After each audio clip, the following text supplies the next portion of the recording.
Group में संयुक्त समस्त सदस्यों नमस्कार। आपका दिन मंगलमय हो। बीड इंटर कॉलेज भगवानपुर हरिद्वार की इस ई लर्निंग कक्षा में सभी का स्वागत है। सुविचारः संपत्तौ च विपत्तौ च महताम एक रूपता उदिते सविता रक्तः रक्तस्ताम्रमयो यथा। अर्थात महान लोग संपत्ति काल और विपत्ति काल दोनों में एक समान होते हैं। जैसे सूर्य उदय काल में और अस्त काल दोनों में रक्तिम वर्ण का होता है। अतः सुख दुख, लाभ हानि, जय पराजय, संपत्ति विपत्ति, इन सभी परिस्थितियों में विद्वान लोग, समझदार लोग, ज्ञानी लोग स्वयं को एक समान रखते हुए अपने सभी कार्यों का संपादन निरंतर करते रहते हैं। प्रिय विद्यार्थियों, कहा गया है वाक् संयमो ही सुदुष्करतमो मतः, अर्थात वाणी पर संयम रखना अत्यंत कठिन है। प्रिय विद्यार्थियों, आपको बता दें कि इस विद्यार्थी काल में हम अपनी वाणी को जिस प्रकार से सिद्ध कर लेते हैं, आजीवन उसी का आचरण चलता रहता है। यदि हम इस विद्यार्थी काल में अपशब्द, गाली गलौच आदि को अपने मुख से निकलने वाले शब्दों में अभ्यस्त कर लेंगे तो आजीवन वही भाषा हमारी बनी रहती है। लेकिन इसी को अगर अभ्यास पूर्वक हम थोड़ा सा संयम करके अच्छे अच्छे वाक्यों को, अच्छे अच्छे शब्दों को, सम्मान सूचक शब्दों को उच्चारण करेंगे तो वैसा ही हमारा आचरण आजीवन के लिए हो जाता है। प्रिय विद्यार्थियों, आज हम प्रत्यय के विषय में जानेंगे। जैसा कि आपको ज्ञात है, प्रत्यय हमेशा धातु या शब्द के बाद में प्रयोग किए जाने वाले पदों को कहते हैं।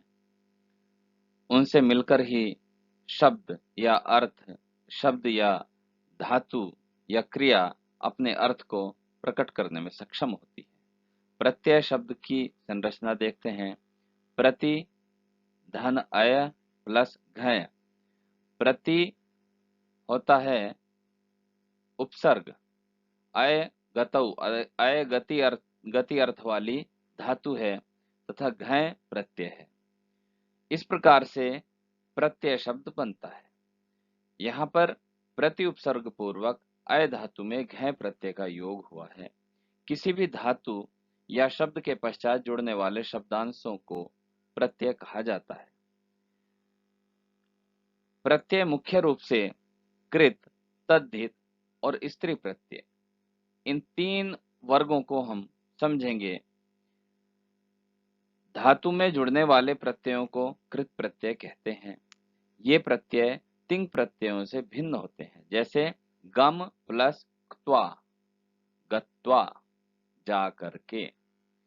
संज्ञा शब्दों में जुड़ने वाले प्रत्ययों को तद्धित प्रत्यय कहते हैं। जैसे बुद्धि, धनमतुप बराबर बुद्धिमत। इसी प्रकार से पुल्लिंग से स्त्रीलिंग बनाने के लिए शब्दों में प्रयुक्त होने वाले प्रत्ययों को स्त्री प्रत्यय कहा जाता है। जैसे छात्र, छात्र पुल्लिंग का शब्द है। इसको अगर स्त्रीलिंग बनाना होगा तो इसमें टाप प्रत्यय लगा दिया जाएगा और शब्द बन जाएगा छात्रा। आइए सर्वप्रथम हम कृत प्रत्यय को समझेंगे। जैसा कि अभी बताया गया था, जिन प्रत्ययों को धातुओं में जोड़कर संज्ञा, विशेष या अव्यय, विशेषण या अव्यय आदि पद बनाए जाते हैं, उन्हें कृत प्रत्यय कहते हैं। नंबर 1, अव्यय बनाने के लिए धातुओं में त्वा, ल्यप, तुमुन प्रत्ययों का योग किया जाता है। नंबर 2, धातु से विशेषण बनाने के लिए क्षत्रि, सानच, तव्यत, अनियर और यत प्रत्ययों का प्रयोग किया जाता है। नंबर 3, भूतकालिक क्रिया के प्रयोग के लिए क्त, क्तवतु एवं करना चाहिए, इस अर्थ के लिए क्रिया के वाचक तव्यत, अनियर और यत प्रत्ययों का प्रयोग करते हैं। नंबर 4, धातु से संज्ञा बनाने हेतु त्रिच, तिन, ण्वुल, ल्युट आदि प्रत्ययों का प्रयोग किया जाता है। कतिपय प्रमुख कृत प्रत्ययों का परिचय हम आगे देखते हैं।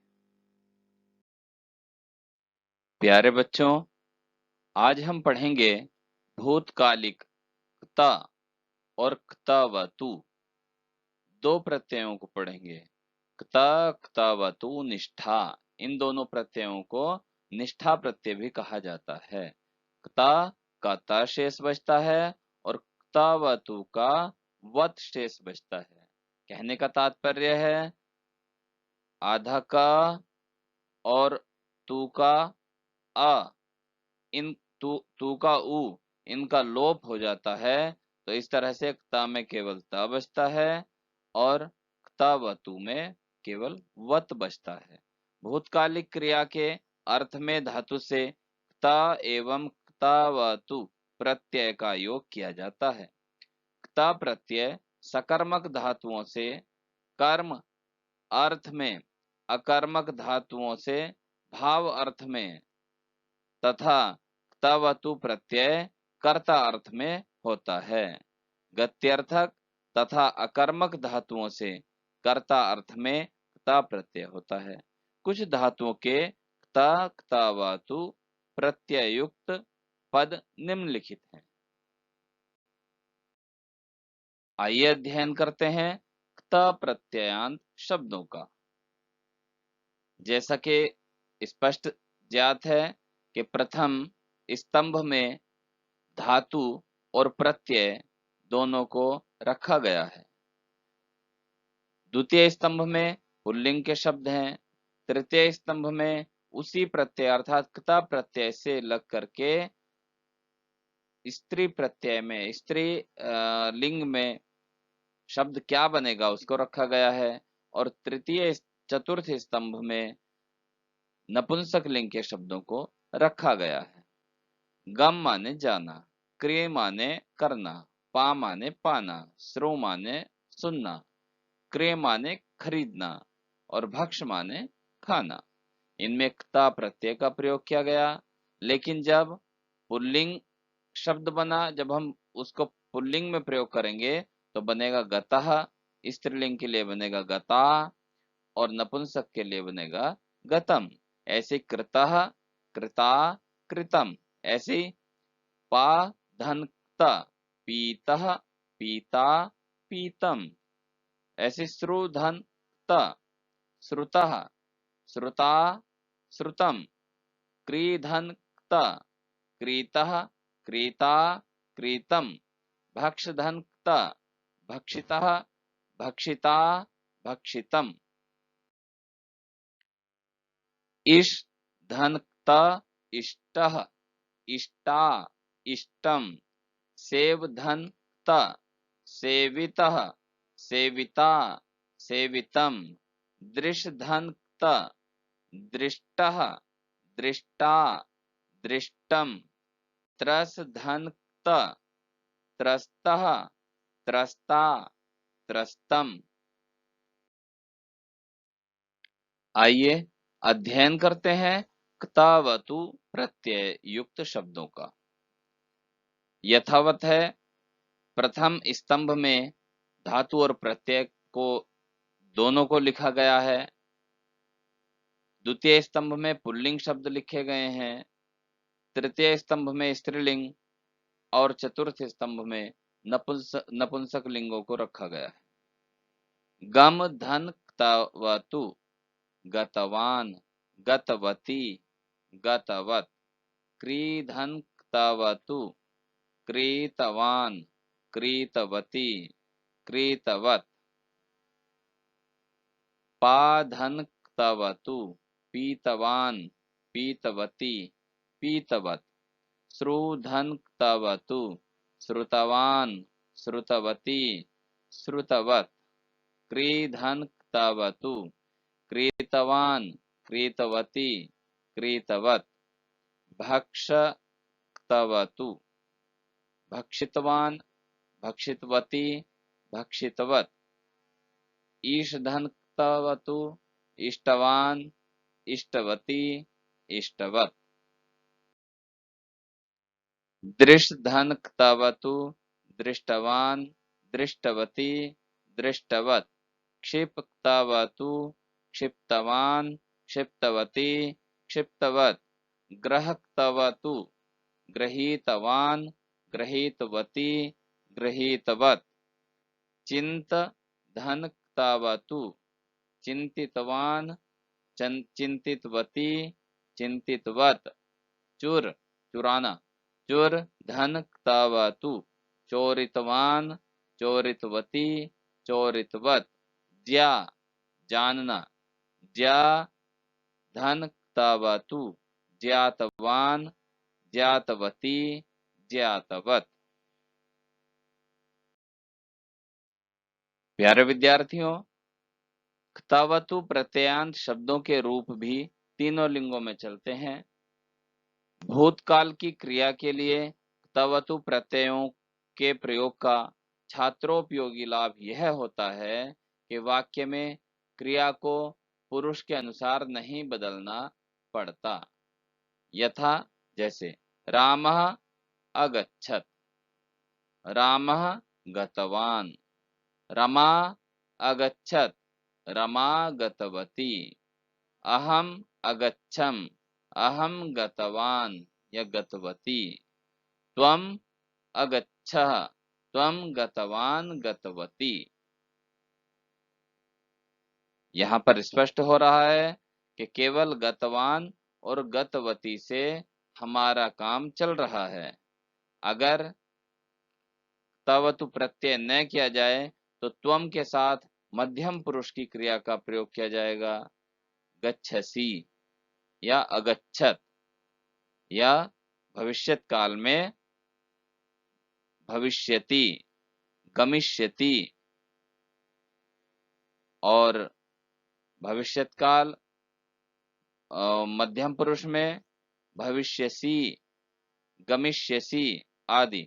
लेकिन यहाँ पर केवल गतवान और गतवती से ही आपका कार्य सफल हो जाता है।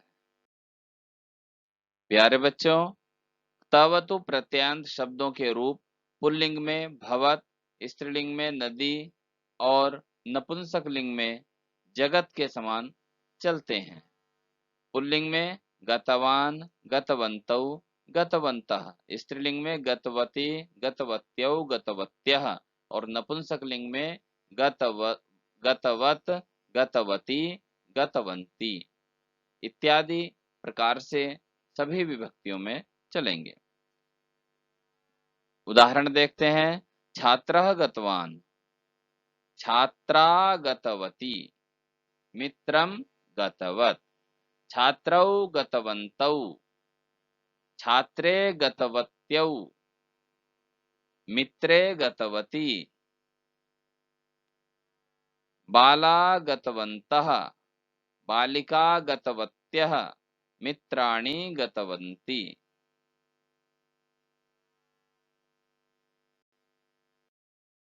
प्यारे बच्चों, आइए चलते हैं क्त प्रत्यय की ओर।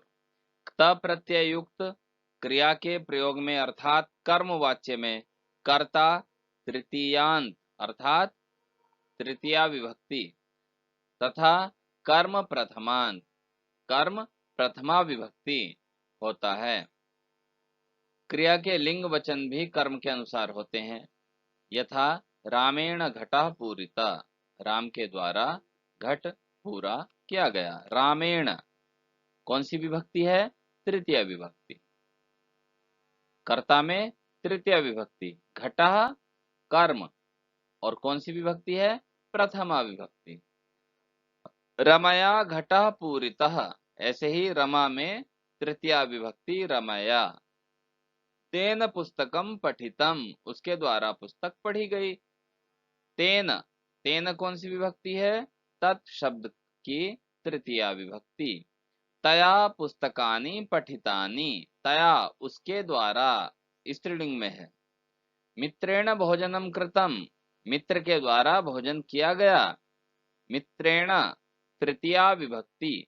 छात्रैः कथा पठिता, छात्रों के द्वारा कथा पढ़ी जाती है, छात्रों के द्वारा, छात्र ही, छात्र तृतीया विभक्ति बहुवचन, आचार्य ही छात्राः पाठिताः।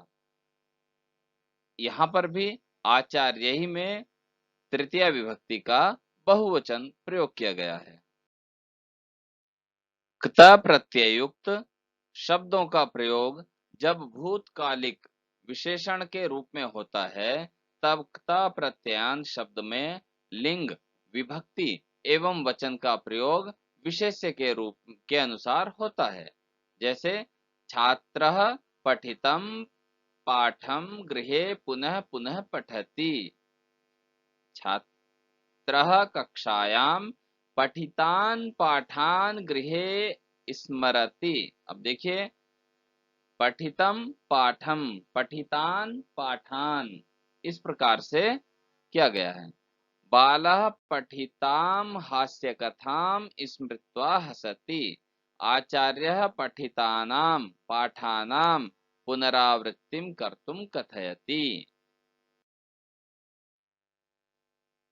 जाना, चलना इत्यादि अर्थ की धातुओं, अकर्मक धातुओं तथा श्लिष्ट, शी, स्था, आस, सह इत्यादि धातुओं से क्त प्रत्यय कर्मवाच्य में भी होता है। अर्थात इन धातुओं का वाक्य में अकर्मक प्रयोग होने पर क्त प्रत्यय का प्रयोग होते हुए भी कर्ता में प्रथमा का प्रयोग भी किया जा सकता है। तेन गतम सह गतः, तेन सुप्तम सह सुप्तः, सह ग्रामं प्राप्तः, सह गृहं गतः, सह वृक्षमारूढ़ः, हरिः वैकुंठम अधितिष्ठति। क्ता प्रत्ययुक्त क्रिया के प्रयोग में कर्ता प्रायः तृतीयांत तथा कर्म प्रथमांत होता है। तृतीयांत और प्रथमांत बच्चे समझ रहे होंगे। तृतीयांत का मतलब है तृतीया विभक्ति और प्रथमांत का मतलब है प्रथमा विभक्ति। क्रिया, लिंग एवं वचन भी कर्म के अनुसार होते हैं। प्यारे बच्चों, आपको गृह कार्य के रूप में पाठ्य पुस्तक शेमुसी से क्ता और क्तावतु प्रत्यय वाले शब्दों को ढूंढना है, खोजना है, चुनना है और अपनी अभ्यास पुस्तिका में एक सारणी, टेबल, लिस्ट बनानी है। आइए प्यारे बच्चों, योग्यता विस्तारः के अंतर्गत हम गच्छत पुल्लिंग शब्द के रूप कैसे चलते हैं 7 विभक्ति और 3 वचनों में तथा स्त्रीलिंग में कैसे चलते हैं उन दोनों का अभ्यास करेंगे।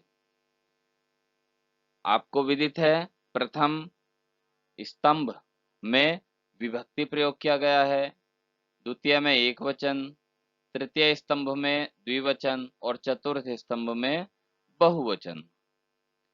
गच्छन्, गच्छन्तौ, गच्छन्तः, गच्छन्तं, गच्छन्तौ, गच्छतः, गच्छता, गच्छद्भ्यां, गच्छद्भिः, गच्छते, गच्छद्भ्यां, गच्छद्भ्यः, गच्छतः, गच्छद्भ्यां, गच्छद्भ्यः, गच्छतः, गच्छतोः, गच्छतां, गच्छति, गच्छतोः, गच्छत्सु, हे गच्छन्, हे गच्छन्तौ, हे गच्छन्तः।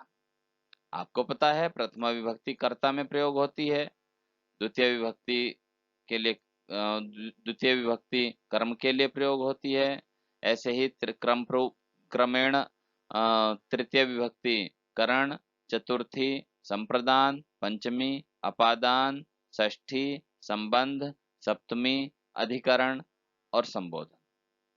आइए स्त्रीलिंग के गम धातु के रूप देखते हैं। गच्छन्ति, गच्छन्त्यौ, गच्छन्त्यः, गच्छन्तीं, गच्छन्त्यौ, गच्छन्ति, गच्छन्त्याः, गच्छन्तिभ्यां, गच्छन्तिभिः, गच्छन्त्यै, गच्छन्तिभ्यां, गच्छन्तिभ्यः, गच्छन्त्याः, गच्छन्तिभ्यां, गच्छन्तिभ्यः, गच्छन्त्याः, गच्छन्तिभ्यां, गच्छन्तिभ्यः। सप्तमी में गच्छन्त्याम, गच्छन्त्योः, गच्छन्तीषु। संबोधने हे गच्छति, हे गच्छन्त्यौ, हे गच्छन्त्य। आज की इस ई लर्निंग कक्षा के कुशल संपादन के लिए समस्त अनुश्रवणकर्ताओं, अधिकारियों, शिक्षकगण एवं समस्त छात्र छात्राओं का पुनः पुनः धन्यवाद। कल फिर उपस्थित होंगे इस अनुच्छेद से अगले भाग को लेकर। कल्पतरुः। धन्यवाद। मैं डॉक्टर विजय कुमार त्यागी।